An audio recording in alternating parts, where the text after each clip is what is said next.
Indentured servitude. Yes, some of that was going on. A lot of that was going on in the OT. And one of the more favorite or the most famous stories of indentured servitude, voluntary indentured servitude, was Jacob. He wanted to marry Laban's daughter, and of course that's a cost.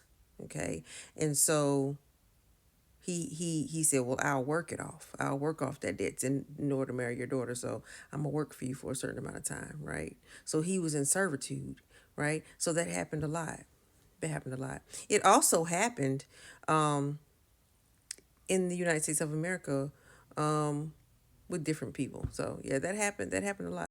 So when you're reading the Bible, you have to actually understand context. Too many people take literally what we mean, what we think of today in our meaning, and try to place it on the words in the Bible, and that's not right.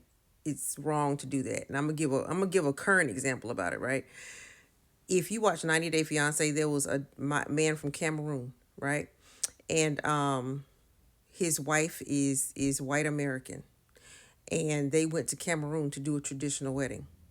And the Cameroonian family spoke to the white American family and said, your daughter will be my property, our property. And that set off all kind of red flags to the white American family, because the white American family like, wait a minute, I'm selling my daughter to you, and my daughter will be your property. My daughter's not anybody's property. It was, and so the Cameroonian husband was like, oh no, because he understood, he's cross cultural, so he understood that word is not gonna work. Okay, so they said property, but they didn't mean property as white America or American society sees property. Because over here, that word is different. Over there, that there was nothing wrong with what he said. No one was alarmed. Okay. And so that brings me to something I'm not very familiar with. I've heard my cousin talk about it, who is Igbo, a friend of mine talk about it, who is Yoruba. So I don't want to get too in deep of it, but there's something called a bride price, right? And yeah, so that's what was going on. They had to pay the bride price. And when the family said, okay, your daughter will be our property. So it felt like they were selling, right? The daughter into slavery or some form of it. You know what I'm saying? And so that was scary for them.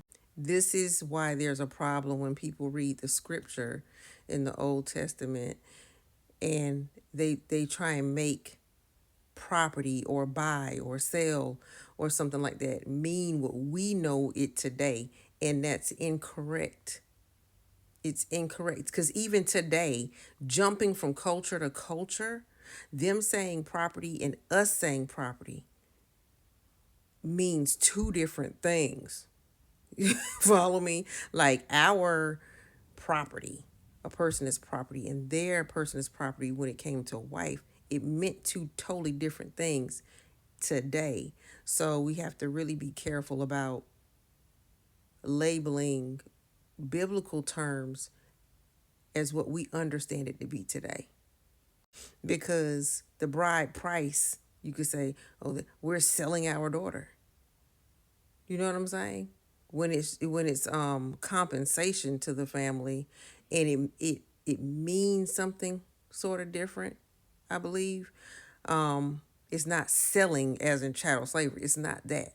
So to say sell or the price or buy, right? In that culture, in that scenario is slightly different. But if we just read the word price and then we hear somebody say property, in our mind over here in the US, oh my gosh, oh my, but that's totally not what it means. So context is everything.